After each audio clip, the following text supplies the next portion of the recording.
বিসমিল্লাহির রহমানির রহিম। আলহামদুলিল্লাহি রাব্বিল আলামিন ওয়াস সালাতু ওয়াস সালামু আলা রাসূলিহিল কারীম ওয়া আলা আলিহি ওয়া সাহবিহি আজমাইন। আম্মা বাদ। মহান আল্লাহর সমস্ত প্রশংসা, দরুদ ও সালাম নাযিল হোক প্রিয় নবী মুহাম্মদ সাল্লাল্লাহু আলাইহি সাল্লামের উপর। আল্লাহুম্মা সাল্লি আলাইহি আল্লাহুম্মা বারিক আলাইহি। আমরা ইসলামই জানতাম না, নামাজও জানতাম না, কিছুই জানতাম না। আল্লাহর পক্ষ থেকে, আকাশ থেকে প্রিয় নবী সাল্লাল্লাহু আলাইহি সাল্লামের উপর ওহী এসেছে বলে আমরা ঈমান জানতে পেরেছি, তাহারাত জানতে পেরেছি, ওযু গোসল জানতে পেরেছি, পাক নাপাকি জানতে পেরেছি, নামাজ জানতে পেরেছি, রোজা, হজ, যাকাত, আখলাক, চরিত্র সবকিছু জানতে পেরেছি। যেমন আল্লাহ পাক ইরশাদ করেছেন, মা কুনতা তাদরি মাল কিতাব ওয়াল ঈমান। হে নবী, আপনি জানতেন না যে কিতাব বাকি আর ঈমান বাকি। কোরআন নাযিল হওয়ার আগে কেউ জানতো না। তো এই জন্য প্রথম ওয়াহির অধ্যায় নিয়ে আসা হয়েছে যে ওয়াহির ওপর সবকিছুই নির্ভরশীল। সমস্ত শরীয়ত, সমস্ত দিন, আকীদা, ফিকহ সবকিছুই নির্ভরশীল হচ্ছে কিসের উপর? ওয়াহির উপর। কিতাবুল ওয়াহি প্রথম। ওয়াহি হচ্ছে আমাদের উৎস, দিনের উৎস হচ্ছে ওয়াহি। স্বপ্ন নয়, কিসসা কাহিনী নয়, মানুষের মন গড়া কথাবার্তা নয়, বুজুর্গানের দিনের ভিত্তিহীন কথাবার্তা নয়, দলিলবিহীন কথাবার্তা নয়, বরং দিন, শরীয়ত, আকীদা, আমল, ইবাদত সবকিছুর উৎস হচ্ছে কি? ওয়াহি। ওয়াহি থেকে নিতে হবে উৎস। যেখান থেকে নেওয়া হয়েছে শরীয়ত তা হচ্ছে ওয়াহি। ঈমানও নেওয়া হয়েছে ওয়াহি থেকে।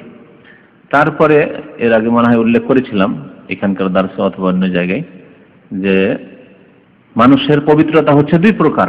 এক হচ্ছে বাহ্যিক পবিত্রতা, তাহারাতে জাহেরি, আর একটা হচ্ছে আভ্যন্তরীণ পবিত্রতা, তাহারাতে বাতেনি। তাহারাতে জাহেরি বাহ্যিক পবিত্রতা হচ্ছে ওযু, গোসল, তায়াম্মুম, কাপড় পবিত্র রাখা, শরীর পবিত্র রাখা, নাপাককে দূর করা, এগুলো হচ্ছে পবিত্রতা, বাহ্যিক পবিত্রতা।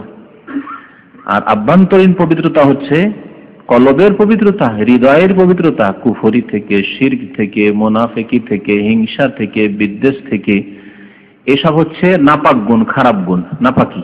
এই অপবিত্রতাকে দূর করতে হবে কি দিয়ে? ঈমান দিয়ে, ইসলাম দিয়ে, সততা দিয়ে, ইখলাস দিয়ে, আল্লাহর মহাব্বত, আল্লাহর ভালোবাসা দিয়ে, আল্লাহর দিকে ধাবিত হওয়া দিয়ে, তাকওয়া দিয়ে, পরহেজগারি দিয়ে ইত্যাদি। এগুলো হচ্ছে ভালো গুণ। যেখানে অন্তরের খারাপ গুণগুলি আছে তার বিপরীত ভালো গুণগুলি অবশ্যই আছে। অসৎ মানুষের অন্তরে যেমন খারাপ গুণগুলি রয়েছে, তেমনি সৎ মানুষের অন্তরে রয়েছে ভালো গুণগুলি। ঈমান রয়েছে, ইসলাম রয়েছে, আল্লাহর মহব্বত রয়েছে, রাসূলের মহব্বত রয়েছে, দ্বীনের মহব্বত রয়েছে, আল্লাহর খৌফ রয়েছে, খাশিয়াত রয়েছে, ইন্না ইয়াখশাল্লাহ মিন ইবাদিহিল উলামা। এইরকমই রয়েছে আপনার তাকওয়া, আল্লাহ ভীরুতা রয়েছে, ইত্যাদি ইত্যাদি। তো অন্তরের পবিত্রতা কিসের দ্বারা হাসিল হয়? ঈমানের দ্বারা। সেই জন্য 2 নম্বরে ঈমান নিয়ে আসা হয়েছে। অন্তর যদি পবিত্র না হয় আর শরীরকে খুব বেশি পবিত্র রাখেন, কোনো কাজে আসবে না। অন্তরে যদি ঈমান না থাকে আর দিনে 5 বার করে গোসল করেন, 10 বার করে ওযু করেন, কোনো ফায়দা হবে? কোনো ফায়দা নেই।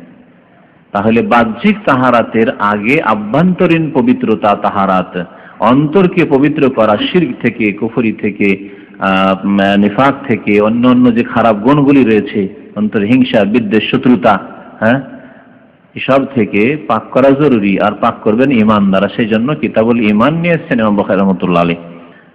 তারপরে অন্তর পাক করার পরে শরীর পবিত্র করতে হবে। শরীর পবিত্র করার জন্য তখন তাহারাতের অধ্যায় নিয়ে আসা হয়েছে। তার আগে যদি কিতাবুল ইলম নিয়ে এসেছেন, কারণ ইলমের দরকার। ওখানে ইলমের গুরুত্ব বোঝানোর জন্য ইমাম বুখারী রাহমাতুল্লাহ আলাইহি কিতাবুল ইলমের অধ্যায় নিয়ে এসেছেন। কারণ আপনার যদি তাহারাত সম্পর্কে, ওযু সম্পর্কে, নামাজ সম্পর্কে ইলম না হয় তো কেমন করে হবে?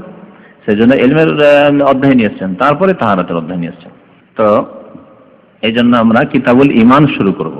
কিতাবুল ঈমান কয়েকটি হাদিস নিয়ে এসেছেন এখানে, যিনি সংক্ষেপ করেছেন সহিহ বুখারীকে। আর আসলে সহিহ বুখারীতে কিতাবুল ঈমান একটি বড় অধ্যায়, একটি বড় অধ্যায়। সেই কিতাবুল ঈমানের একটি হাদিস। প্রথম কথা, ঈমান শব্দ শাব্দিক অর্থ আর তার সংজ্ঞা জানতে হয়। ঈমানের শাব্দিক অর্থ কি আজকে দুপুরে বলেছি। আত-তাসদীক মানে বিশ্বাস করা, সত্য বলে জানা। তো ঈমানকে ঈমান বলে বা মুমিনকে মুমিন বলে, আমাকে আপনাকে মুমিন কেন বলা হচ্ছে? যে আমরা বিশ্বাস করি, আল্লাহ এবং রসুলের কথাকে সত্য বলে জানি, ওহীর কথাকে সত্য বলে জানি, বিশ্বাস করি, কোরআন সুন্নাহর কথা বিশ্বাস করি, গায়বের কথা বিশ্বাস করি, আখিরাতের কথা বিশ্বাস করি, আল্লাহর জাতের উপর বিশ্বাস করি, জান্নাত জাহান্নাম বিশ্বাস করি, যা কিছু আল্লাহ এবং তার রাসূল সাল্লাল্লাহু আলাইহি ওয়াসাল্লাম জানিয়েছেন অদৃশ্যের কথা সবকিছুই বিশ্বাস করি। এই জন্য আমরা মুমিন। যে ব্যক্তি তার কোনো একটি বিশ্বাস করে না সে মুমিন থাকবে না, তখন মুমিনের বিপরীত হচ্ছে কাফের। হ্যাঁ, আর ঈমানের বিপরীত হচ্ছে কুফর। কেউ যদি আল্লাহর একত্বকে বিশ্বাস না করে অথবা আল্লাহর জাতিকে বিশ্বাস না করে তাহলে সে কাফের। ওই রকমই কেউ হয়তো আল্লাহকে বিশ্বাস করে পরকাল বিশ্বাস না করে তো কাফের, মুমিন নয়। কেউ যদি জান্নাত জাহান্নাম বিশ্বাস না করে কাফের। কেউ যদি হিসাব নিকাশ জবাবদিহিকে বিশ্বাস না করে কাফের। কেউ যদি পুলিশের রাতকে বিশ্বাস না করে তো কাফের, মুসলমান থাকবে না। তো কিতাবুল ঈমান এ হচ্ছে ঈমানের অধ্যায়। প্রথম হাদিস যাইতে রয়েছে আনাস রাদিয়াল্লাহু তাআলা আনহু বর্ণনা করেছেন, নবী করিম সাল্লাল্লাহু আলাইহি সাল্লামের বিশেষ খাদেম, 10 বছর সেবা করেছিলেন। বাল্য বয়সে তার আম্মা উম্মে সুলাইম রাদিয়াল্লাহু তাআলা আনহা, আনাস রাদিয়াল্লাহু তাআলা আনহর পিতার ইন্তেকালের পরে উম্মে সুলাইমের অন্য ব্যক্তির সাথে বিবাহ হয়ে যায়। নবী করিম সাল্লাল্লাহু আলাইহি ওয়াসাল্লামের খেদমতে এই ছেলেকে দিয়ে চলে যান তিনি, যে ইয়া রাসূলুল্লাহ এই ছেলেকে আপনি গ্রহণ করেন, কবুল করেন, আপনার কাছে থাকবে, দিন শিখবে আর আপনার খেদমত করবে। 10 বছর ছিলেন নবী করিম সাল্লাল্লাহু আলাইহি ওয়াসাল্লামের খেদমতে। বলছেন আনাস রাদিয়াল্লাহু তাআলা আনহু, খাদামতু রাসূলুল্লাহ সাল্লাল্লাহু আলাইহি ওয়াসাল্লাম 10 সিনিন, আমি রাসূলুল্লাহ সাল্লাল্লাহু আলাইহি ওয়াসাল্লামের 10 বছর সেবা করেছি। কখনো নবী করিম সাল্লাল্লাহু আলাইহি ওয়াসাল্লাম আমাকে কোনো চার্জ করে কথা বলেননি। ফামা ক্বালা লি কাত্তু লিমা ফাআলতা কাযা, আমি কোনো কাজ করে ফেলেছি বিনা হুকুমে, আদেশ নিইনি, এই কথা বলেননি যে কেন করলে তুমি, কে বললো তোমাকে করতে। আর কখনো কোনো কাজ করতে বলেছেন আর আমি করিনি, করব একটু পরে করব, করছি, এরকম করে থেকে গেছি। লিমা লাম তাফআল, কেন করনি, এইরকম চার্জ কখনো রাসূলুল্লাহ সাল্লাল্লাহু আলাইহি ওয়াসাল্লাম করেননি। এটি হচ্ছে উচ্চ আখলাক। জি, তো আমাদেরকে যদি চরিত্র গঠন করতে হয় তো এইরকম চরিত্রবান হইতে হবে। আমাদের চাকর নকরের সাথে, আমাদের অধীনস্থ ব্যক্তিদের সাথে, আমাদের ছোটদের সাথে, আমাদের সঙ্গীদের সাথে, আমাদের কলিগ যারা সাথে চাকরি করে তাদের সাথে, যদি কেউ শিক্ষক হয় তার ছাত্রর সাথে, এইভাবে কেউ যদি গ্রামে নেতৃত্বে থাকে তাহলে তার অধীনে যারা আছে গ্রামে তাদের সাথে, ইত্যাদি ইত্যাদি। এইরকম চরিত্রের দ্বারাই মানুষ চরিত্রবান হতে পারে। কেন আল্লাহ পাক তাকে বলে ইন্নাকা লাআলা খুলুকিন আযীম, হে নবী আপনি নিঃসন্দেহে মহান চরিত্রের অধিকারী।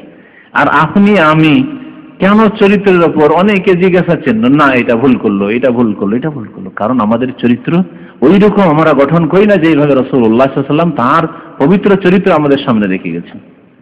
তো যাই হোক, আনাস রাদিয়াল্লাহু তাআলা আনহু বর্ণনা করেছেন আনিন নবী সাল্লাল্লাহু আলাইহি ওয়াসাল্লাম, নবী করিম সাল্লাল্লাহু আলাইহি ওয়াসাল্লাম থেকে সরাসরি কাল, তিনি সাল্লাল্লাহু আলাইহি ওয়াসাল্লাম বলেছেন সালাসুন মানে সালাসু খিসালিন, এখানে ছিল 3টি চরিত্র রয়েছে বা 3টি গুণ রয়েছে।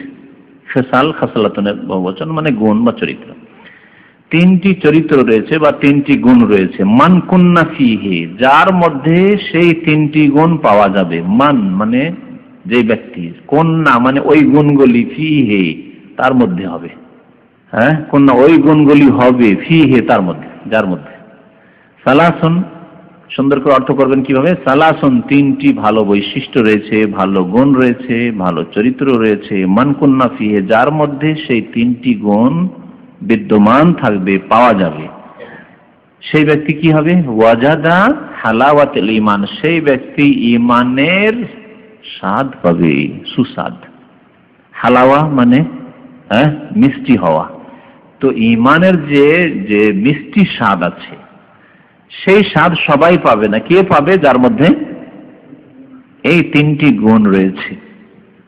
প্রত্যেকটি বস্তুর স্বাদ আছে কিন্তু সবাই স্বাদ পায় না।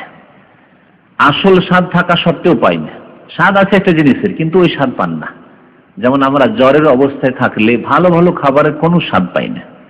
মাছ খেলেও স্বাদ লাগে না, গোস্ত খেলেও স্বাদ লাগে না, লাগে মিষ্টি খেলেও স্বাদ লাগে না, কোনো জিনিসের রুচি আনে, ওইটা খাবো না, ওইটা খাবো না, এই করবো না, ভালো লাগে না। দোষটা ওই মিষ্টির আর ভালো মাছ গোস্তের দোষ না, দোষ আপনার ভিতরে আছে, দোষ আপনার ভিতরে আছে, অসুস্থ, সেই জন্য স্বাদ লাগে না।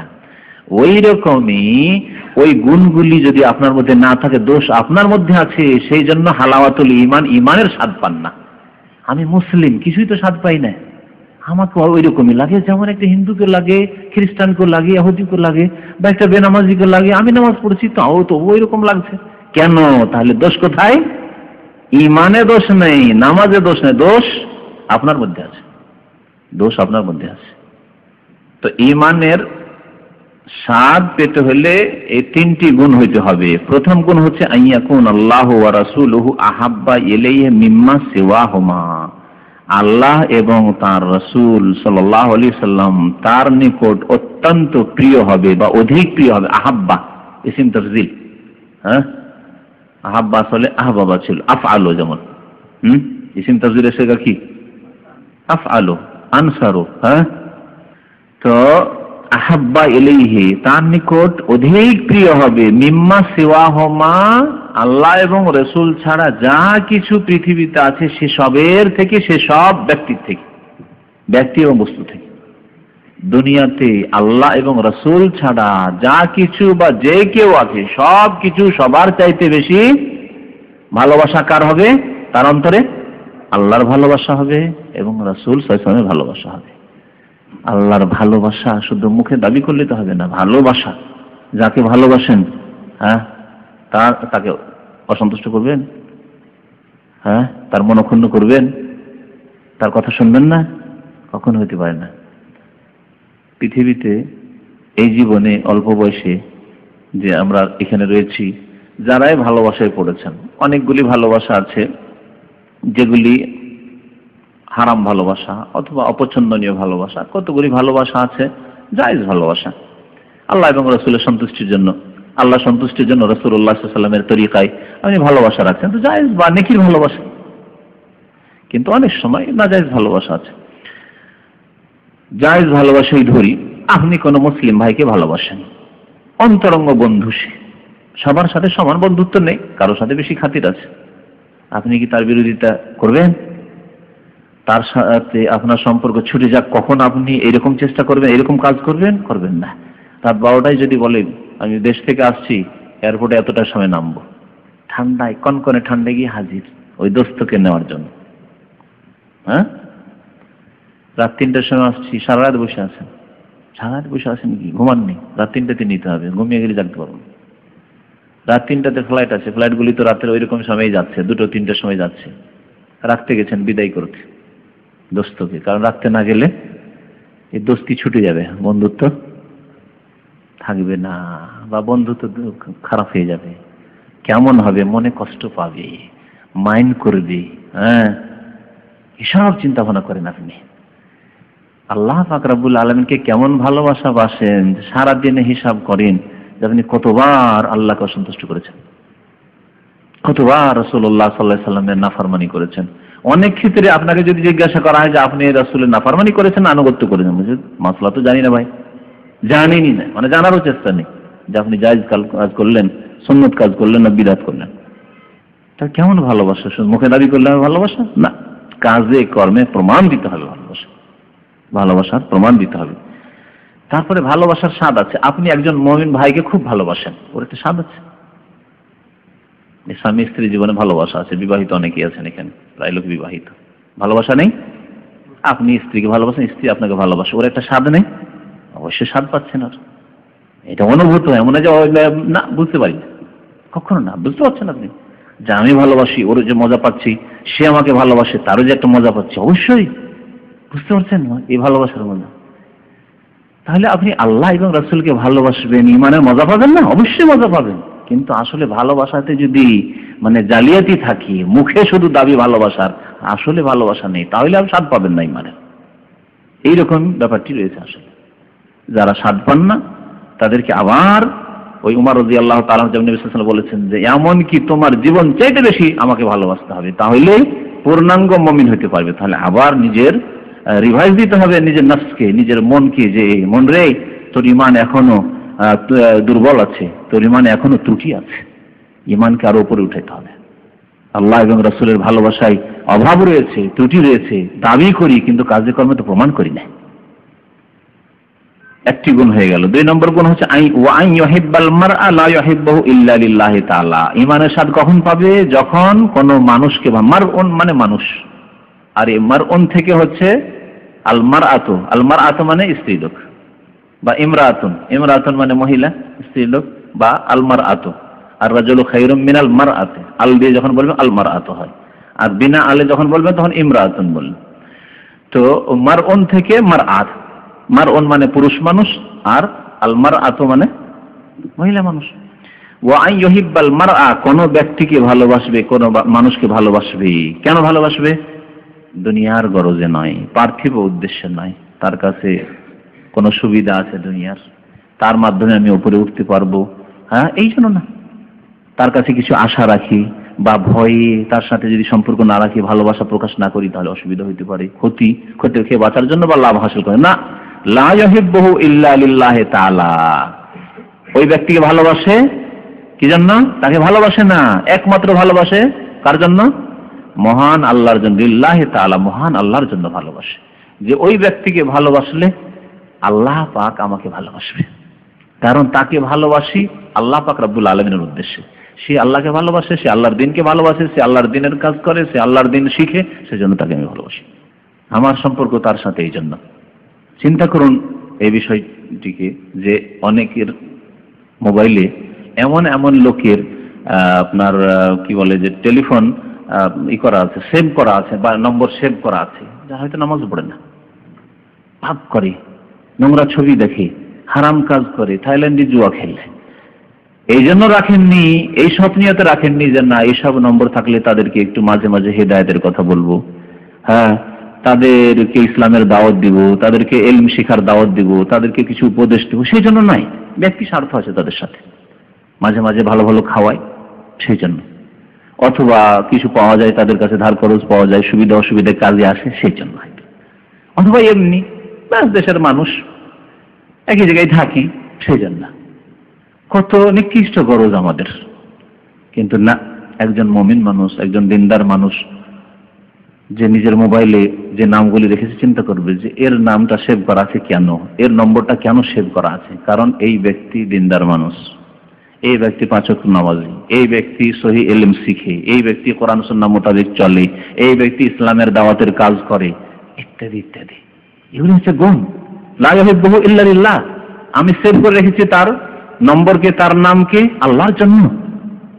দেখেন, মোবাইল রেখেও নেকি আপনার, মোবাইল রেখেও আপনি ইমানের হালাওয়াতুল ইমান, ইমানের স্বাদ পাচ্ছেন, ইমানের স্বাদ অনুভব করছেন। আমার এই ভাইগুলো, এই বন্ধুগুলি, এগুলি এতে মজা আছে, আমি যেদেরকে নাম রেখেছি, এদের ঠিকানা রেখেছি, এতে স্বাদ আছে আমার। এই স্বাদ কখন পাবেন? যখন এই উদ্দেশ্যে আপনি রাখবেন। সৎ উদ্দেশ্য হইতে হবে মানুষের ভালোবাসায়। ওয়া আন ইউহিব্বাল মারআ, মানুষকে ভালোবাসবে কি জন্য? লা ইউহিব্বুহু, দুনিয়ার জন্য ভালোবাসবে না, ভালোবাসবে ইল্লা লিল্লাহি তাআলা, একমাত্র মহান আল্লাহর সন্তুষ্টির উদ্দেশ্যে। এই জন্য যে কোনো সময় যদি এর ব্যতিক্রম ঘটে, না লোকটা তো মাশাআল্লাহ দেখতাম নামাজ পড়তো, এখন মসজিদে দেখতে পাই না, জিজ্ঞাসা করি ভাই কোথায় নামাজ পড়ে? না, নামাজ ছেড়ে দিয়েছে। আসসালাম, তোমার সাথে কোনো সম্পর্ক নেই আমার। হয় এসো ইসলামের দিকে, না হলে তোমার সাথে সম্পর্ক নেই। সম্পর্ক চেন ছিল আল্লাহর সাথে, তোমার সম্পর্ক আল্লাহর সাথে ছিল, আমারও সম্পর্ক আল্লাহর সাথে ছিল। এই জন্য তোমার সাথে সম্পর্ক আর মহব্বত ভালোবাসা ছিল। তোমার যখন আল্লাহর সাথে সম্পর্ক ছিন্ন হয়ে গেছে, আমারও সম্পর্ক ছিন্ন হয়ে গেছে। এইরকম ভালোবাসা রাখতে হবে। এইরকমই শুধু নামাজের ক্ষেত্রে, চরিত্রের ক্ষেত্রে, চরিত্র মাশাআল্লাহ ইসলামিক চরিত্র ছিল, ভালোবাসতাম। ইসলামিক চরিত্র নয়, হ্যাঁ, অনেক পাপে লিপ্ত, অনেক পাপে জড়িত, অনেক অন্যায় কাজ করে, ওদের খেলাপি করে, ইত্যাদি করে, অনেক ত্রুটি রয়েছে। সুতরাং না, আমার সম্পর্ককে হালকা করে নিতে হবে। হয় হেদায়েত করতে হবে তাকে পারলে, আর না হলে ধীরে ধীরে নিজেকে গুটিয়ে নিতে হবে। নিজের সম্পর্ককে না সেটা নিতে হবে যে না ভাই, এর সাথে সম্পর্ক রাখা যাবে না, কারণ সম্পর্ক আল্লাহর স্বার্থে ছিল আমার। এই জন্য নবী সাল্লাল্লাহু আলাইহি ওয়াসাল্লাম বলেছেন আরেকটি হাদিসে যে 7 প্রকারের লোক আল্লাহর স্পেশাল ছায়। অন্য হাদিসে আলোকে আরশের কথা রয়েছে, মশহুর হাদিসটিতে আল্লাহ পাকের ছায়া, অর্থাৎ আল্লাহ পাকের স্পেশাল ছায়া। তো তার মধ্যে এক প্রকারের লোক রাজুলানে তাহাব্বা ফিল্লাহ, 2 মানুষ একে অপরকে ভালোবাসে। কার জন্য? ফিল্লাহে, আল্লাহর জন্য ভালোবাসে। ইজতামা আলাইহি, যদি একত্রিত হয় মানে অন্তর মিলে তার সাথে, ইজতামা আলাইহি, আল্লাহর জন্য। ওয়া তাফাররাকা আলাইহি, যদি ছিন্ন হইতে হয়, আলাদা হইতে হয়, সম্পর্ক ছেদ করতে হয়, আল্লাহর জন্য। সম্পর্ক ছেদ করতে কোনো আফসোস নেই, কারণ তার আল্লাহর সাথে সম্পর্ক নেই, সে বাঁকা পথে চলে গেছে এবং তাকে পারলাম না, চেষ্টা করলাম পারলাম না, না সম্পর্ক নেই। তাহলে এর স্বাদ পাওয়া যাবে, এর স্বাদ পরে পাওয়া যাবে। প্রত্যেকটি নেকির কাজের স্বাদ আছে। আমরা পরীক্ষা করে দেখেছি, একটা মহিলা চেহারা খুলে চলে আসছে, ওই সময় নগদ নগদ স্বাদ হচ্ছে যে দেখি মহিলাটা কত সুন্দর দেখতে, এটা নগদ স্বাদ, এটা শয়তানি স্বাদ। হ্যাঁ, মাত্র 2-4-5 সেকেন্ড 10 সেকেন্ডের স্বাদ, ওই যতক্ষণ চোখের নজরে পড়লো টান দিয়ে ওইদিকে চলে গেল বা চোখের আড়াল হয়ে গেল, শেষ হয়ে গেল। এই স্বাদ তিক্ত হয়ে গেল, শয়তানি স্বাদ থাকে না। কিন্তু ইমানি স্বাদ হচ্ছে, যেমনই দেখছেন যে একটা মহিলা চেহারা খুলে আসছে, দূরকে বুঝতে পেরেছেন, কুল্লিল মুমিন ইয়াগুদ্দু মিন আবসারিহিম, আল্লাহ পাক বলছেন, আল্লাহকে ভালোবাসেন, আল্লাহ পাক আদেশ করে রেখেছেন আপনাকে মুমিনকে জানিয়ে দিতে বলেছেন। নবী সাল্লাল্লাহু আলাইহি ওয়াসাল্লামকে আল্লাহ বলছেন মুমিনদেরকে বলে দাও, ইয়াগুদ্দু মিন আবসারিহিম, তারা যেন অপর মহিলা দেখলে, পুরুষদেরকে বলো যে তোমরা দৃষ্টি নত রাখবে। ইয়াগুদ্দু মিন আবসারিহিম, দৃষ্টি নত রাখবে। যেমন দৃষ্টি নত করলেন, তখন একটা জিহাদের বিষয় রয়েছে। একটা সুন্দরী মহিলা, আমার স্ত্রী চাইতে সুন্দর, খুব সুন্দর লাগছে দেখে, তারপরও দৃষ্টি নত করা জিহাদ। জিহাদ নফসের সাথে জিহাদ, মনের সাথে জিহাদ, চোখের সাথে জিহাদ। চোখ চাইছে দেখতে, মন চাইছে দেখি, দেখতে কেমন একটু দেখি, আল্লাহর কত সুন্দর সৃষ্টি। শয়তান বিভিন্ন দিক থেকে অসহসা দিচ্ছে, কত সুন্দর সৃষ্টি রে, আল্লাহ কত সুন্দর সুন্দর মানুষ তৈরি করে রেখেছেন। শয়তান বিভিন্ন রকম অসহসা দিচ্ছেন না, জিহাদ করছেন নফসের সাথে, আপনি মনের সাথে চোখের সাথে জিহাদ করে আপনি শির নত করে নিচ্ছেন, দৃষ্টি নিচে করে নিচ্ছেন। সাথে সাথে আপনি হালাওয়াতুল ঈমান, ঈমানের স্বাদ পাবেন, ঈমানের স্বাদ পাবেন, মনে সুন্দর একটা স্বাদ পাবেন, মনে একটা শান্তি পাবেন। আল্লাহকে সন্তুষ্ট করলাম, আল্লাহ পাক রব্বুল আলামিনের ফেরেশতা কিরামান কাতিবিন তারা লিখলো যে আমি এই নেকির কাজ করলাম, আমার নফসের সাথে জিহাদ করে আমার চোখকে নিচে করলাম আর আমার মনকে সরিয়ে নিলাম সেখান থেকে। এইভাবে যে কোনো নেকির কাজে এবং যে কোনো গুনার কাজ থেকে বেঁচে থাকা ঈমানি স্বাদ আছে। কিন্তু এই স্বাদ পাবে কে? যার স্বাদ বিকৃত হয়নি। গুনাহ করে করে করে অভ্যাস হয়ে যায়, যেখানে সেখানে বারবার দেখে দেখে যদি হারাম দেখে অভ্যাস হয়ে যায়, তাহলে একবার দুবার যদি চোখ নিচে করেন তো স্বাদ পাবেন না। অভ্যাস করে নিতে হবে যে না আমি গুনাহ করবো না, অভ্যাস করে নিতে হবে নেকির কাজ করবো, তাহলে এর স্বাদ রয়েছে। 3 নম্বরে বলছেন ওয়া আন ইয়াকরাহ আন ইয়াউদা ফিল কুফরি, কারিহা ইয়াকরাহু সামিয়াসমু থেকে, ওয়া আন ইয়াকরাহা আন ইয়াউদা ফিল কুফরি, আনগুলি কি করে মুজারিকে ফাতাহ দেয়, জবর দেয়। এজন্য ওয়া আন ইয়াকরাহা, ইয়াকরাহু ছিল ইয়াকরাহা হয়ে গেল, ওয়া আন ইয়াকরাহা আন ইয়াউদা, এখানে আন ইয়াউদা, ইয়াউদু থেকে আদা ইয়াউদু ফিরে আসা, ইয়াউদা হয়ে গেল। এবং সেই ব্যক্তি, তৃতীয় গুণ, অপছন্দ করে, অপছন্দ করে মানে হইতেই পারে না আমার দ্বারা এই কাজ। অপছন্দ মানে এই না যে অপছন্দ করে আবার করে নেই, যে অর্থে আজকাল বিদাতি লোকেরা মাকরু ব্যবহার করে। মাকরু মানে খাও না, ওই অর্থে নয়। মাকরু মানে আপনি যখন ঘৃণা করেন, অপছন্দ করেন, আপনি সেই কাজ করতে পারেন না। ওয়া আন ইয়াকরাহা আন ইয়াউদা ফিল কুফরি, কুফরিতে ফিরে যাওয়া সে অপছন্দ করে বা ফিরে যাওয়াকে সে ঘৃণা করে। কেমন?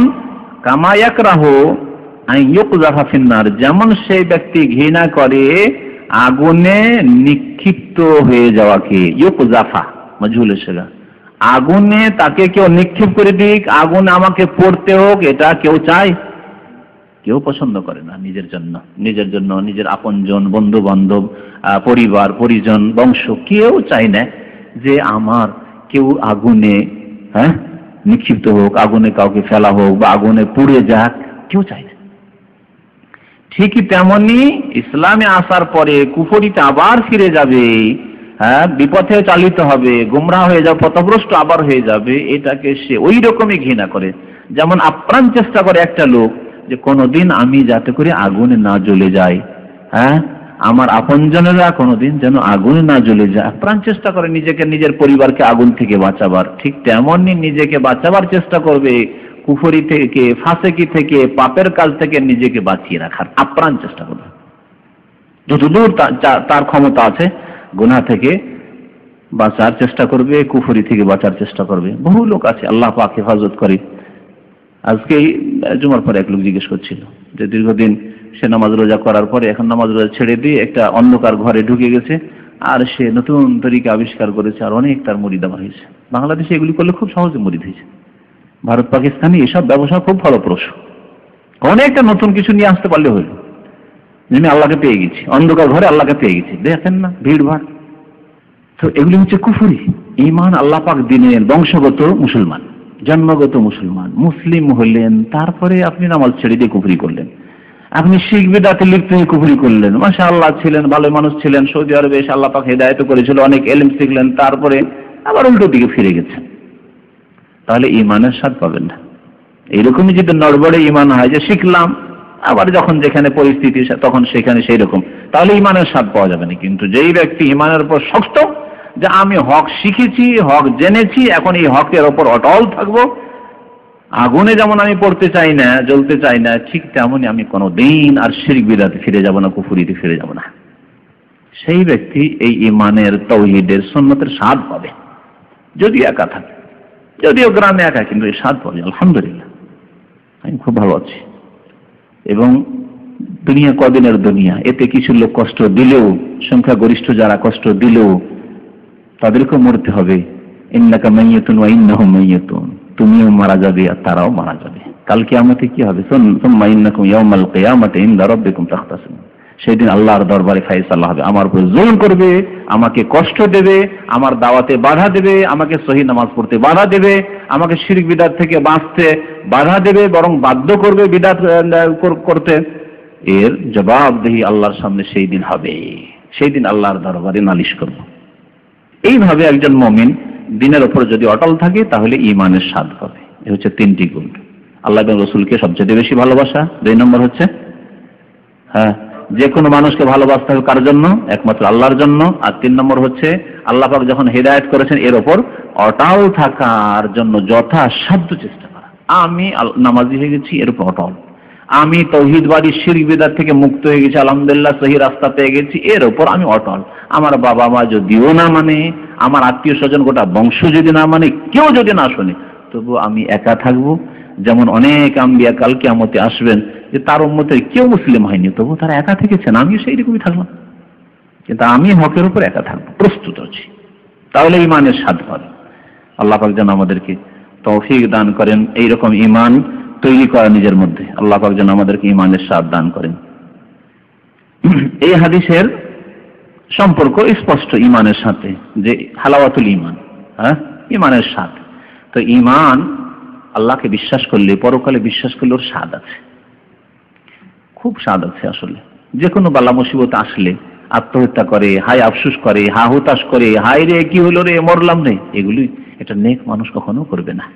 যার তকদীরের প্রতি বিশ্বাস আছে, যার বিশ্বাস আছে যে এখনই আমার মত হয়ে যেতে পারে, এই তো ছোটখাটো বিপদ আপদ, অ্যাক্সিডেন্টই না হয়েছে, আমার তো মত হয়ে যেতে পারত, তারপরে মরে যাওয়ার পরের জীবন কি হবে? আলহামদুলিল্লাহ, সেই জীবনে আমি ভালো মানুষ, আমি নামাজি মানুষ, আমি জেনে শুনে হারাম কাজ, কাবিরা গুনাহ, বড় কাজ, অন্যায় কাজ, এইসব কাজ করি না, তো আলহামদুলিল্লাহ, আমার এই দুনিয়া শেষ হয়ে গেলে কি হবে, টাকা পয়সা শেষ হয়ে গেলে কি হবে, আমার আখিরাত তো সুন্দর আছে। এইভাবে তার মানসিক শান্তি সে ফিরিয়ে পাবে, যতই বড় দুনিয়ার বিপদ হোক না কেন। কিন্তু যার মধ্যে এইসব ঈমান নেই, তার সামান্য সামান্য দুনিয়ার কোনো বিপদ আপদ আসলে, রোগ বালা মুসিবত আসলে তার অবস্থা দেখেন, তার অবস্থা খারাপ।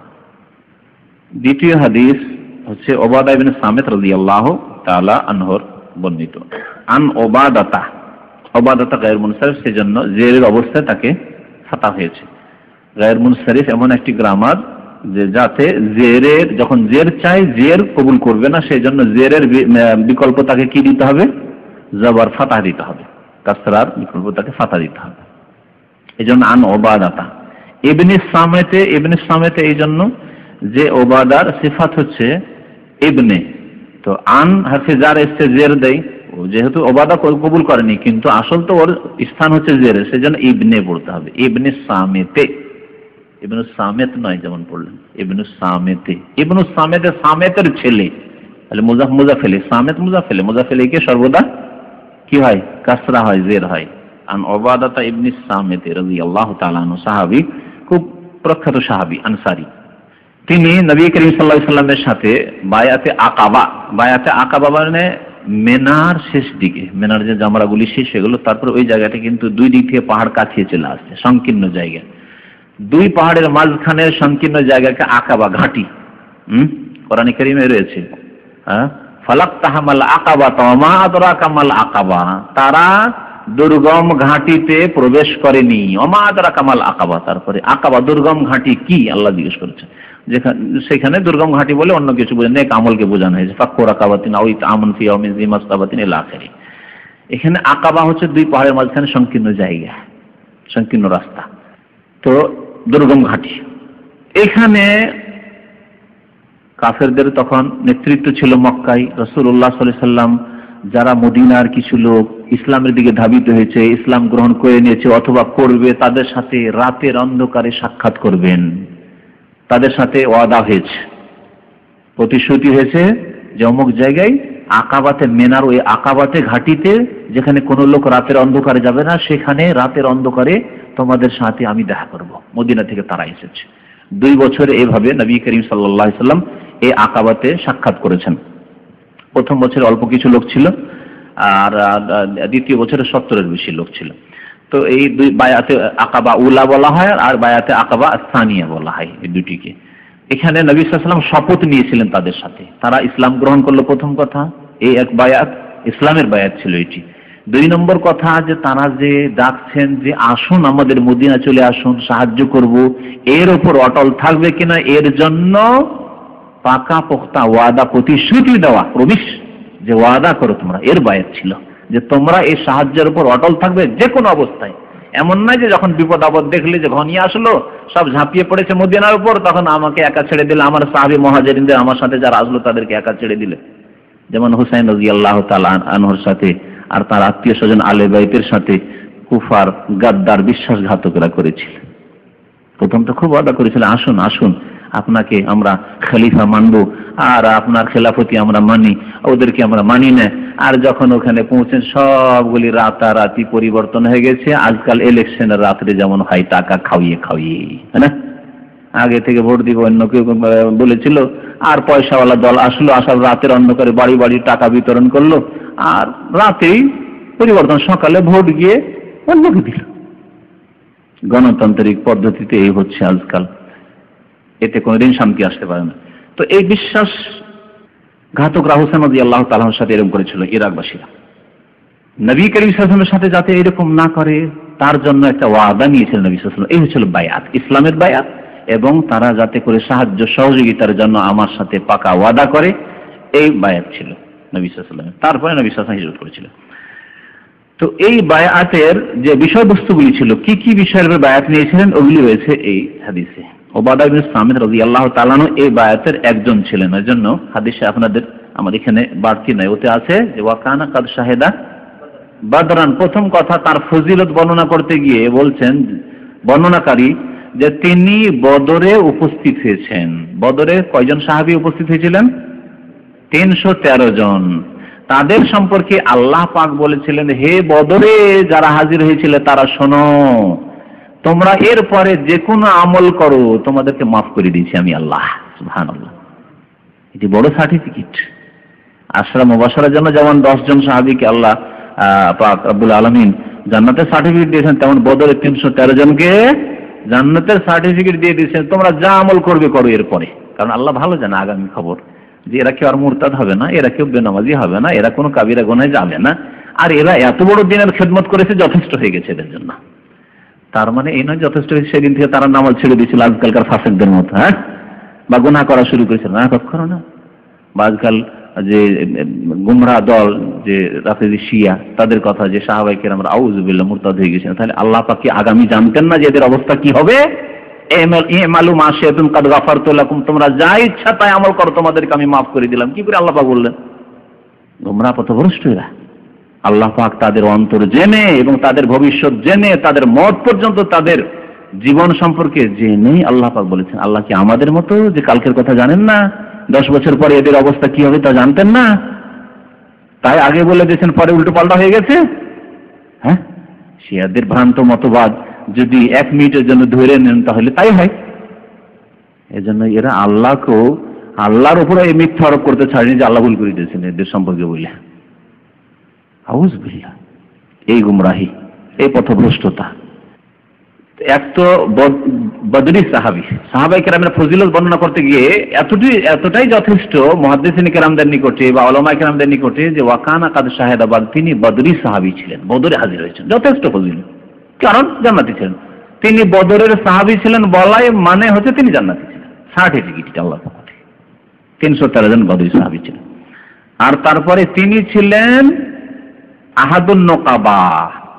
এই যে 70-এর বেশি সাহাবায়ে কেরাম, কিছু নারী ছিল, কিছু পুরুষ, তাদের সাথে নবী সাল্লাল্লাহু আলাইহি ওয়াসাল্লাম যে শপথ নিয়েছিলেন এই আকাবাতে, এই দুর্গম ঘাটিতে মেনার পাশে, সেখানে প্রত্যেকটি দল, কয়েকটি দল ভাগ করে এক একজনকে তাদের রাইস নাকিব মানে দায়িত্বশীল নিযুক্ত করেছিলেন। ওবাদা ইবনে সামিত রাদিয়াল্লাহু তাআলা খাজরাজ বংশের একজন তিনি নাকিব মানে দায়িত্বশীল ছিলেন, তিনি একজন দায়িত্বশীল ছিলেন। ওই কথাই বলেছে ওয়াকান আহাদুন নকাবায়ে। তারপরে আর কিছু আছে, লাইলাতুল আকাবা, ওই আকাবার রাত্রে মানে বায়াতে আকাবা, ওই যে দুর্গম ঘাটিতে মেনার কাছে যে বায়াত শপথ হয়েছিল সেই রাত্রের একজন নকিব তিনি ছিলেন, দায়িত্বশীল ব্যক্তি ছিলেন। বায়াউনি, তাদের সাথে নবী সাল্লাল্লাহু আলাইহি সাল্লাম এই কথাগুলি বলে এই বিষয়গুলির উপর বায়াত শপথ নিয়েছিলেন। বায়াত মানে শপথ নেওয়া। কাল বললেন বায়াউনি, তোমরা আমার সাথে বায়াত করো, শপথ করো। বায়া ইউবাইউ মুবায়াআতান বাবে মুফালাতে কাতালা ইউকাতিলু মুকাতালাতান, আমার সাথে তোমরা শপথ করো। তাহলে শপথ এক পক্ষ থেকে হয় না, বায়ু দুই পক্ষ থেকে হয়। কাতালা ইউকাতিল মানে লড়াই করা, লড়াই এক পক্ষ থেকে হয় না দুই পক্ষ থেকে? হত্যা এক পক্ষ থেকে হয়, কাতালা একতলা, কিন্তু কাতালা লড়াই দুই দিক থেকে, ওই দিক থেকে মারছে ওই দিক থেকে, ওই দিক থেকে মারছে ওই দিক থেকে, এটা হচ্ছে কাতালা, লড়াই করা। জাহাদা ইউজাহিদু মুজাহাদাতান, জিহাদ কি জন্য বলা হয়? দুই পক্ষ থেকে চলে, ওই দিক থেকে মারছে ওই দিক থেকে। ওই রকমই এখানেও বায়াত দুই দিক থেকে। নবী সাল্লাল্লাহু আলাইহি সাল্লাম মুবারক হাত বাড়িয়েছেন আর সাহাবী হাত বাড়িয়েছেন, বায়াত করেছেন, শপথ করো তুমি যে তুমি এই কাজগুলি করবে, এই কথাগুলির উপর অটল থাকবে, এই বিষয়ের উপর অটল থাকবে।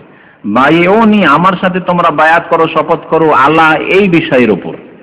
প্রথম বিষয় কি? আল্লাহ তুশরিকু বিল্লাহি শাইআ। প্রথম কথা হচ্ছে আল্লাহর সাথে কোনো কিছুকে শরীক করবে না। ইসলামের প্রথম বিষয় এই নয় যে আমরা যদি শক্তিশালী হই ইসলামী দলগুলি, তাহলে আমরা দেশে মদের দোকান রাখবো না, তো দেশে আমরা এই রাখবো না সেই রাখবো না ইত্যাদি। এগুলি প্রথম বিষয় নয়। প্রথম বিষয় হচ্ছে যে শিরক রাখবো না। প্রথম বিষয় হইতে হবে আল্লাহ তুশরিকু বিল্লাহি শাইআ, শিরক রাখবো না। মুসলিমদের জন্য শিরক রাখবো না। হ্যাঁ, অমুসলিমদের তাদের ভ্রান্ত পূজারও স্বাধীনতা আছে, ভ্রান্ত এবার ধর্মের স্বাধীনতা আছে, সুতরাং কারণ দিনের ক্ষেত্রে জবরদস্তি নেই, সেজন্য তারা তাদের জায়গায় তাদের কাজ করে। কিন্তু মুসলিম হয়ে আবার কবর মাজারে সেজদা করবে, আল্লাহ ছাড়া অন্যকে সেজদা করবে, আল্লাহ ছাড়া অন্যের কাছে সন্তান চাইবে, আল্লাহ ছাড়া অন্য, আল্লাহর ঘর ছাড়া অন্য কোনো ঘরের মাজারে তওয়াফ করবে না। প্রথম বন্ধ করতে হবে। এটি হচ্ছে প্রথম কাজ মুসলিম জামাতের, ইসলামী জামাতের। আল্লাহ তুশরিকু বিল্লাহি শাইআ, আল্লাহর সাথে কোনো কিছুকে শরীক করবে না, প্রথম বিষয়। কারণ শিরক সবচেয়ে বড় অপরাধ। ইন্না শিরকা লাযুলমুন আযীম ওয়ালা তাসরিকু। দুই নম্বরে বললেন নবী সাল্লাল্লাহু আলাইহি ওয়াসাল্লাম তোমরা চুরিও করবে না, চুরি করবে না। ওয়ালা তাজনু, এবং তোমরা ব্যভিচারও করবে না, ব্যভিচার করবে না। জানা ইয়াজনি থেকে ইয়াজনুনা তাজনু নাহি সে গায়গুলো, তোমরা ব্যভিচারও করবে না। ওয়ালা তাকতুলু আওলাদাকুম, আর তোমরা তোমাদের সন্তান সন্ততিকে হত্যাও করবে না। কেন বললেন সন্তান সন্ততির কথা? শুধু নবী সাল্লাল্লাহু আলাইহি ওয়াসাল্লাম বলতেন ওয়ালা তাকতুলু, তোমরা কোনো কাউকে হত্যা করবে না। কারণ সেই যুগে এই রোগ বেশি ছিল। আজকালকার জামানায় মানুষ খুন করা রোগ মুসলিম সমাজে বেশি। এক রাজনৈতিক দল আর এক দলকে খুন করছে, কোনো পরোয়া নেই। সামান্য শত্রুতার জন্য একটা লোকের জীবনই শেষ করে দিচ্ছে। তখনকার যুগে এর চাইতে বড় তাদের রোগ ছিল, নিজের ঘরের দুর্বল অসহায় মেয়ে জন্মেছে তাকে গলা টিপে মেরে দেওয়া। মেয়ে রেখে হবে কি? মেয়ে রেখে নাই লড়াই করতে পারবে না, বংশের পক্ষ থেকে কোনো রকম কিছু করতে পারবে না, বা আয় উপার্জন করতে পারবে। আজকাল না হয় পশ্চিমা ধারণা যে আমার মেয়েও ছেলের মতো আয় ইনকাম করে আমাকে খাওয়াবে। ইসলাম তো বলেনি। ইসলাম বলেছেন না, মেয়েরা ঘরে থাকার না ফি বইতে কোন না, ছেলেরা আয় উপার্জন করে নিয়ে আসবে। আর আজকাল পৃথিবীতে বেকার সমস্যার মুখ্য কারণ হচ্ছে পুরুষদের ক্ষেত্রগুলি, জায়গাগুলি, চাকরিগুলিকে, যেগুলি ভ্যাকেন্সি চাকরি, খালি জায়গা, সেগুলিকে মহিলারা দখল করে বসে আছে। আর মহিলাদের চাকরির পয়সা দিয়ে তারা কোনো পরিবার চালায় না, তাদের মেকআপই অধিকাংশ টাকা পয়সা খরচ হয়। বাস্তব কথা, স্বামী স্ত্রী দুজন চাকরি করছে, তার স্বামী একজন চাকরি করলে তো পরিবারটা চলত, আর স্বামী স্ত্রী দুজনে চাকরি করছে, আর একটা বাড়িতে দেখা যাচ্ছে যে পুরুষটাই চাকরি নেই, স্ত্রী তো দূর কথা, তো ওই পরিবারটা খেতে পায়নি। এখানে স্ত্রীরা, মহিলারা যদি বাড়িতে বাড়ির কাজ করতো, ছেলে মেয়েদের তালিম তরবিয়াত করতো, আর বাড়ির মধ্যে থাকতো, তাহলে আর এক বাড়িতে যে একেবারে চাকরি নিয়ে খেতে পায় না, অনাহারে মরছে, শিক্ষিত বিএ পাস এমএ পাস ছেলে আছে, সেও চাকরিটা পেত। দুনিয়ারও ফায়দা রয়েছে এতে, আর আখেরাতেও ফায়দা রয়েছে। দিনকে প্রতিষ্ঠা করলে, দিনের উপর আমল করলে দুনিয়া আখেরাত সার্বিক ফায়দা রয়েছে। তো কি বলছিলাম, যে সেই যুগের বড় রোগ ছিল মেয়েদেরকে হত্যা করা। মেয়েদেরকে অধিকাংশ ক্ষেত্রে হত্যা করত দুটি কারণ। একটা হচ্ছে যে মেয়েরা কিছু উপার্জন করে খাওয়াইতে পারবে না, লাভ নেই, আর এরা লড়াই করতে পারবে না, একটি কারণ এটি।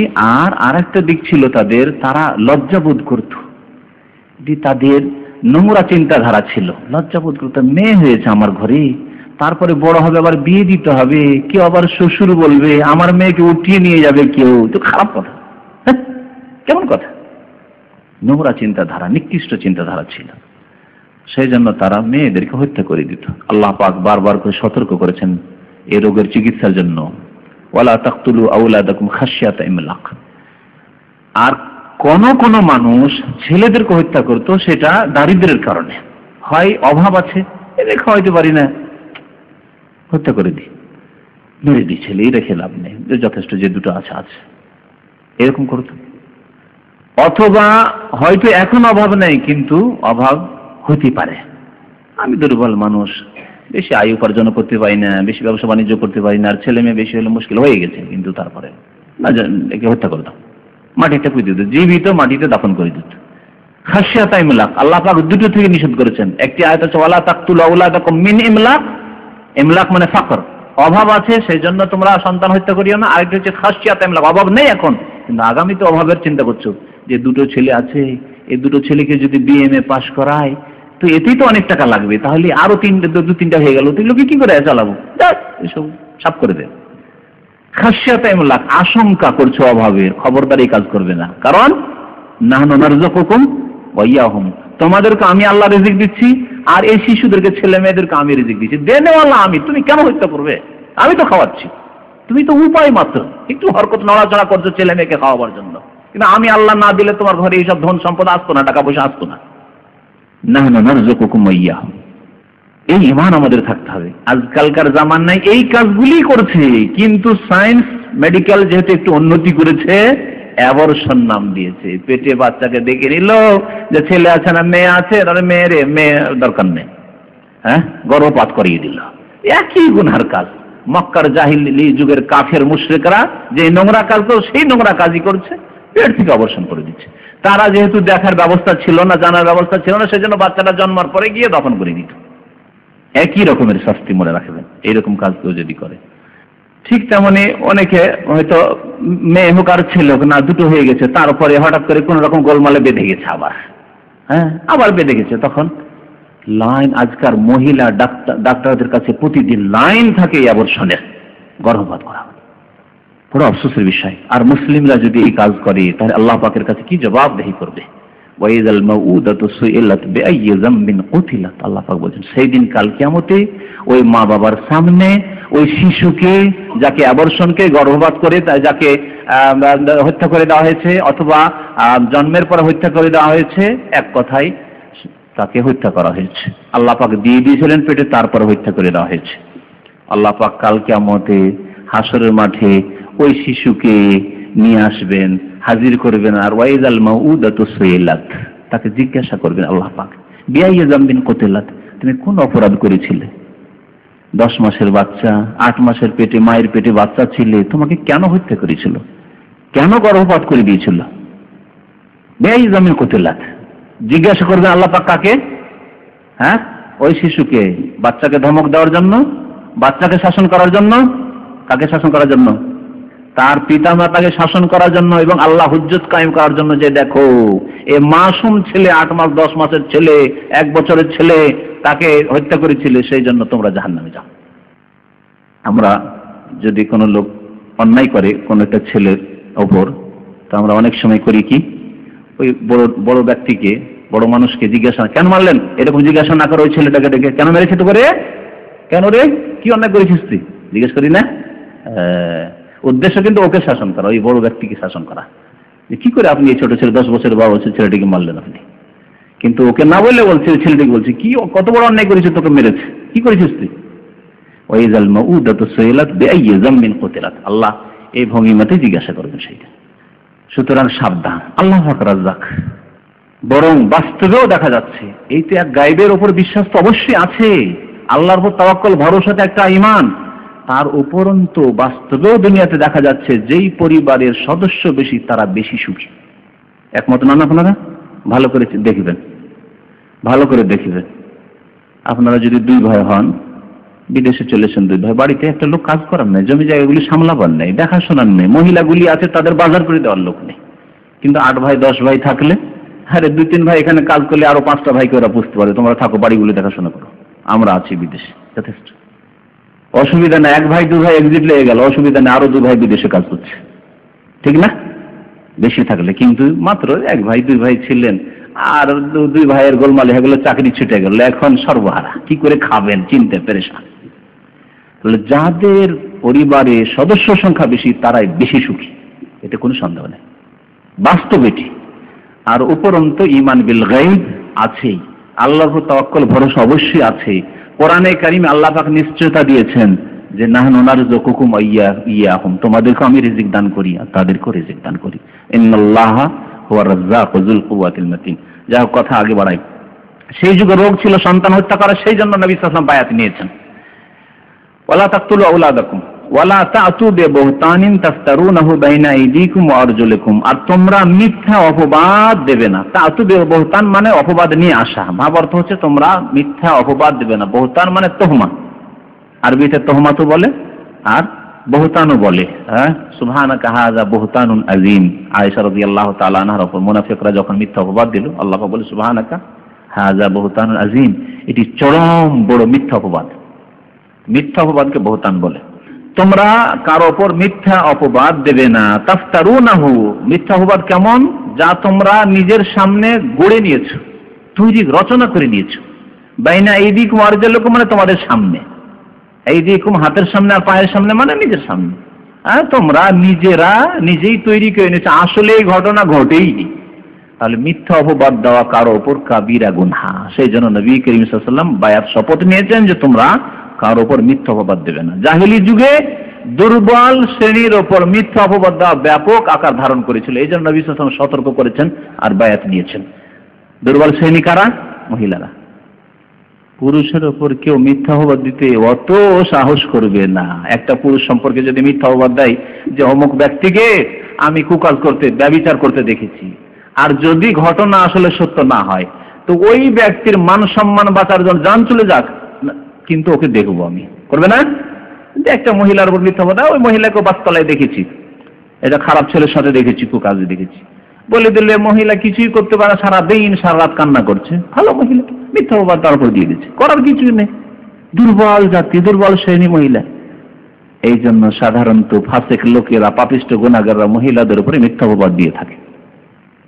ওয়ালা তা'সু ফি মারুফিন, আর নেকির কাজে, ভালো কাজে, মারুফ মানে সৎ কাজে অথবা কমের পক্ষে জায়েজ কাজে। মারুফ মানে শাব্দিক অর্থে পরিচিত, জায়েজ কাজ, বৈধ কাজ অথবা নেকির কাজ। এই ক্ষেত্রে তোমার মালিক, তোমার মনিব, তোমার আমির, তোমার নেতা, তোমার খলিফা, তোমার দেশের শাসক, তোমার দেশের নেতা, যে কেউ আছে দায়িত্বশীল, যদি কি করে, আদেশ করে, তাহলে তার বিরুদ্ধাচরণ করে, নাফরমানি করি। ওয়ালা তা'সু, নাফরমানি করিও না, ফি মারুফিন, ভালো কাজে, ভালো কাজে, জায়েজ কাজে। তবে নাজায়েজ কাজে, অবৈধ কাজে নাফরমানি করতে হবে। যদি বলে যে আজকাল ইন্স্যুরেন্স করে নেন, আর যদি আমাদের বাধ্য না করে, না আমরা চলতে পারি, তাছাড়া তো আমরা ইন্স্যুরেন্স করবো না। কিন্তু যদি বাধ্য করে, আপনি গাড়ি কিনতে পারবেন না, গাড়ি বিক্রি করতে পারবেন না, ঠিক না? আপনার ইত্যাদি ইত্যাদি বিভিন্ন সমস্যা আছে। তাহলে আমাকে যাওয়ার জন্য বাধ্য করা হচ্ছে। যতটা বাধ্য করা হচ্ছে ততটা করবেন। এই জন্য এই নয় যে আপনি যেখানে সেখানে আপনি যে কোনো রকমের আপনি ইন্স্যুরেন্স করে বসবেন না। সুদের ক্ষেত্রে সুদী প্রতিষ্ঠান, সুদী ব্যাংক আছে, কিন্তু আপনাকে বাধ্য করেনি, খুলে রেখেছে, তারা ওগুলো করছে, সুদের মতো হারাম কাজ করছে। আপনি ওখানে সাথ দেবেন না, তাদের সহযোগিতা করবেন না। সে সুদী প্রতিষ্ঠানকে আপনি উন্নত করবেন না, মজবুত শক্তিশালী। আপনি যদি লাখ লাখ টাকা সুদী ব্যাংকে রাখেন, তাহলে আপনি এই সুদী প্রতিষ্ঠানগুলিকে শক্তিশালী করলেন না, নাফরমানি করতে হবে সেখানে। না, তোমাদের এইসব প্রতিষ্ঠানের সাথে আমার কোনো সম্পর্ক নেই। কিন্তু জায়েজ কাজে, যেমন রেড সিগন্যাল পড়ে আছে, কি করবেন? টান দিয়ে চলে যাওয়া, না ওদের গাড়ি তো নাই, গাড়ি একটু দূরে আছে, দিলেন টান, না, জায়েজ নাই। ওয়ালা তাসুহি মারুফে, নেতার আনুগত্য করবে, কোন জায়েজ কাজে, ভালো কাজে কি করবে না? নাফরমানি করবে না। ফামান ওয়াফা মিনকুম ফাআজরুহু আলাল্লাহ। এই বিষয়গুলি ছিল বায়াতের বিষয়। তাহলে আল্লাহর সাথে শিরক করবে না, চুরি করবে না, ব্যভিচার করবে না, হত্যা করবে না, মিথ্যা অপবাদ দেবে না, আর ভালো কাজে নেতার কি করবে না? বিরুদ্ধাচরণ করবে না, মানে আনুগত্য করবে। কয়টি বিষয় ছিল? 6টি বিষয়। তারপরে বললেন নবী সাল্লাল্লাহু আলাইহি ওয়াসাল্লাম, ফামান ওয়াফা মিনকুম, তোমাদের যারাই এই প্রতিশ্রুতিগুলি, ওয়াদাগুলি পুরা করবে, বায়াত করলো এবং ওয়াদা পুরা করলো, ফাআজরুহু আলাল্লাহ, তার সওয়াব, তার নেকি আল্লাহর কাছে সে পাবে। ওয়ামান আসাবা মিন যালিকা শাইআন, আর কেউ যদি এর মধ্যে কোনো কি করে, কোনো নাফরমানি করে বা কোনো গুনাহ করে, ওয়ামান আসাবা মিন যালিকা শাইআন, এর মধ্যে কোনগুলিকে পৌঁছে যায়, মানে কোনো গুনাহ করে ফেলে। সবগুলি কাবিরা গুনাহ প্রায় উল্লেখ করা হয়েছে, তাই না? যদিও নেতার নাফরমানির ক্ষেত্রে সবগুলি কাবিরা গুনাহ নাও হইতে পারে, কিছু ছোট গুনাহ হইতে পারে। বলা যাবে না যে একটা ইশারা করলো সেই জন্য একবারে কাবিরা গুনাহ। অনেকগুলি গুনাহ আছে, হয়তো ছোট গুনাহ হইতে পারে, অধিকাংশগুলি কাবিরা গুনাহ। যদি এই গুনাহগুলির কোনো একটি গুনাহ কেউ করে ফেলে, তবে আল্লাহ পাক কখনো কখনো দুনিয়াতে শাস্তি দিয়ে দেন, কখনো দুনিয়াতে শাস্তি দেন না। যদি আল্লাহ দুনিয়াতে শাস্তি দিয়ে দেন, তাহলে আল্লাহ আখিরাতে আর শাস্তি দেবেন না। বলছেন ফাউকিবা ফিদ দুনিয়া, সুতরাং তাকে পৃথিবীতে শাস্তি দিয়ে দেওয়া হইল, দুনিয়ার শাস্তি। দুনিয়ার শাস্তি সে আল্লাহর আযাব দিয়ে শাস্তি হোক, অথবা আল্লাহ পাক যে হদ, দণ্ডবিধান শরীয়তে দান করেছেন, সেটা তার উপর কায়েম করা হলো। যেমন চুরি করেছে, ধরা পড়ে গেছে, তারপরে ইসলামিক দেশে হাত কেটে নেওয়া হলো। চুরি করেছিল, হাত কেটে নেওয়া হলো। আল্লাহ পাক আবার জাহান্নামেও দিবে নাকি? এই চুরির জন্য আল্লাহ পাক জাহান্নামে দিবে না, যে চুরির বিনিময়ে হাত কাটা হয়ে গেছে। তবে আরো যে চুরি করেছে আগে পরে, সেগুলি আলাদা।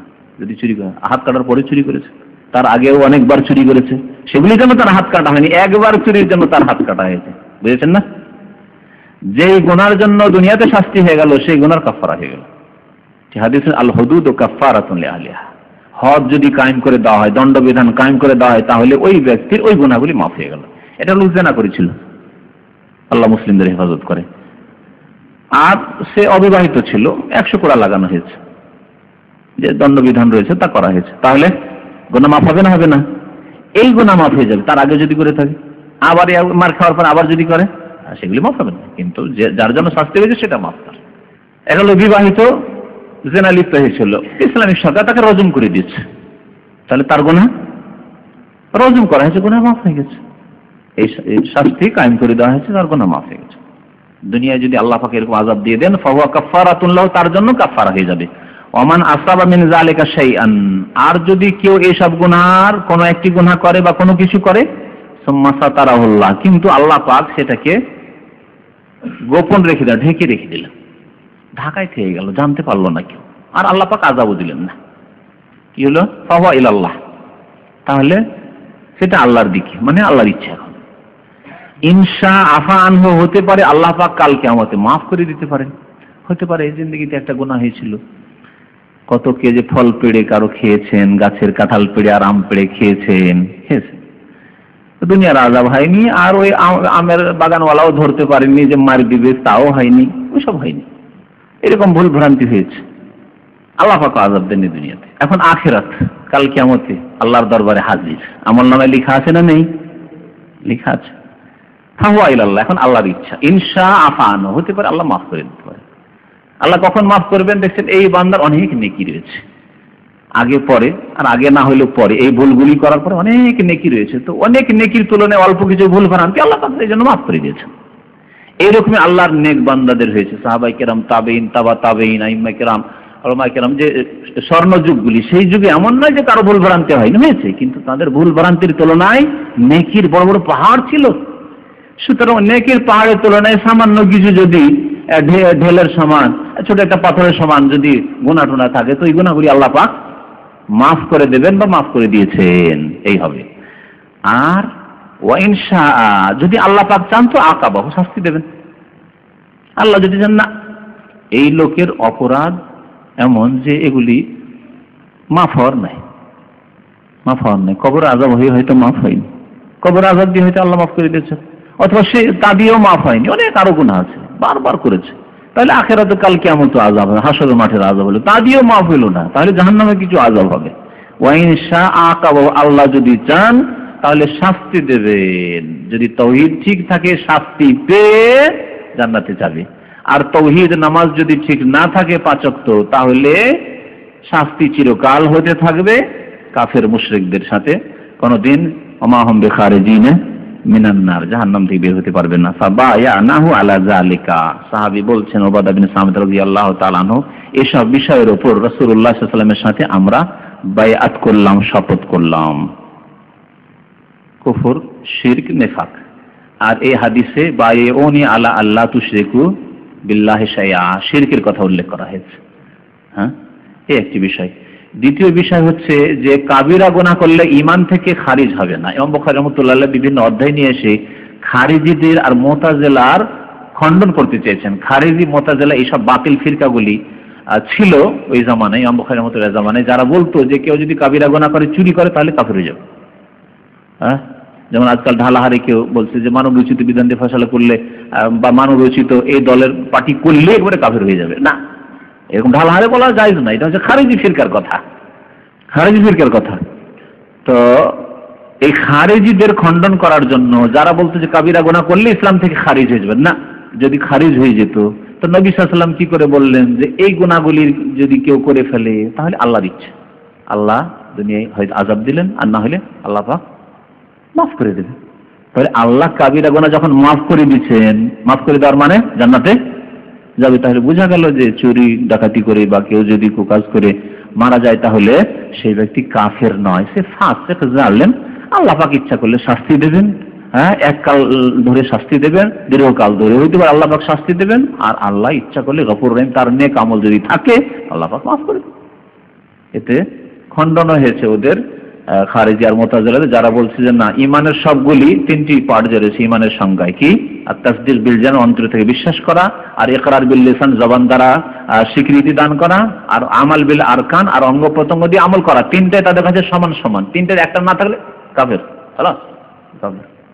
এটা হচ্ছে খারিজি মতবাদ। আহলে সুন্নাত ওয়াল জামাত বলছেন না, ইমানের পার্ট 3টে, অন্তর থেকে বিশ্বাস করতে হবে, জবানে উচ্চারণ করে কালেমা শাহাদাত বলতে হবে, আর আমল করতে হবে। কিন্তু দুটো করলে মুসলিম হয়ে গেল, কি অন্তরে বিশ্বাস করা আর জবানে স্বীকৃতি দান করা, আর তার সাথে বেনামাজিকে যারা বড় কাফের বলেছেন, নামাজটা পড়ে প্রমাণ করা যে হ্যাঁ আমি মুসলিম।